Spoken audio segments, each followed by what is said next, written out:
morning everyone. Hi friend, welcome back to my new vlog. আজি মই আছো বৰ্তমান তিনিচুকীয়া আৰু মোৰ এছএছজিডি এক্সাম কৰিছে যোৰহাটত।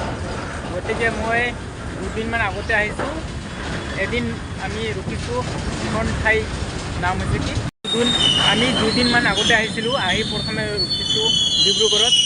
এতিয়া তাৰ পৰা মই বৰ্তমান আছোঁ তিনিচুকীয়াত আৰু এইখন ষ্টেচনৰ পৰা এতিয়া যাম যোৰহাট।